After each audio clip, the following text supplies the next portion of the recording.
దూరంగా ఎవరికీ తెలియని ఒక లోతైన లోయలో మబ్బుల మధ్య దాగి ఉన్న ఒక రహస్య ప్రదేశం ఉంది. ఆ ప్రదేశంలో ఒక అద్భుతమైన రెక్కల గుర్రం నివసిస్తోంది.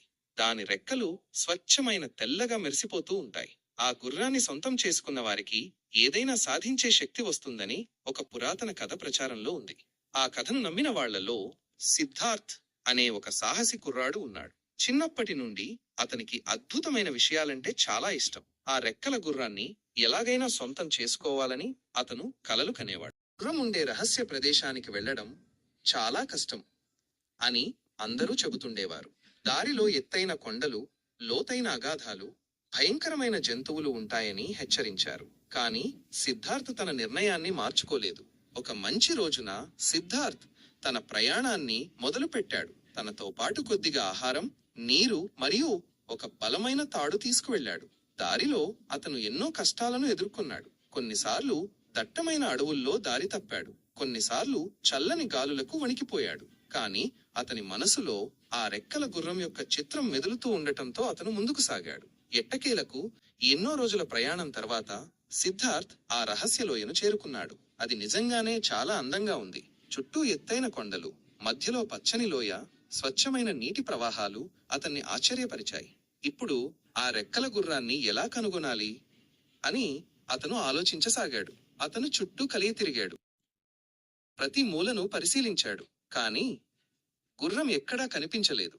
అప్పుడు అతనికి ఒక ముసలి వ్యక్తి కనిపించాడు. అతను ఆ లోయలో చాలా ఏళ్లుగా నివసిస్తున్నాడని తెలిసింది. సిద్ధార్థ్ అతని దగ్గరకు వెళ్లి రెక్కల గుర్రం గురించి అడిగాడు. ముసలి వ్యక్తి చిరునవ్వుతో, "ఆ రెక్కల గుర్రం అందరికీ కనిపించదు నాయనా. స్వచ్ఛమైన హృదయం, నిజమైన కోరిక ఉన్నవారికే అది కనిపిస్తుంది" అని చెప్పాడు.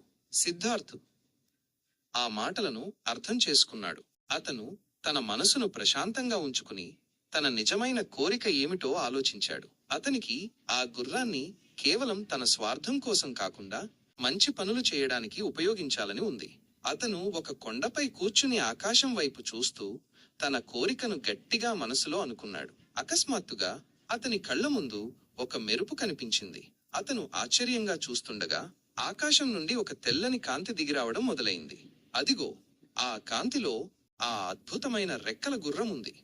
దాని రెక్కలు సూర్యకాంతిలో మెరిసిపోతున్నాయి. అది నెమ్మదిగా సిద్ధార్థ్ దగ్గరకు వచ్చింది. సిద్ధార్థ్ భయంతోనూ ఆశ్చర్యంతోనూ అలాగే నిలబడిపోయాడు.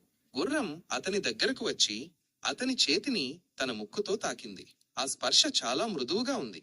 సిద్ధార్థ్ నెమ్మదిగా తన చేతిని ముందుకు చాపి గుర్రం తలను నిమిరాడు. గుర్రం అతని స్పర్శకు స్పందించింది. అప్పుడు సిద్ధార్థ్కు అర్థమైంది, ఈ గుర్రం అతనిని నమ్ముతోంది.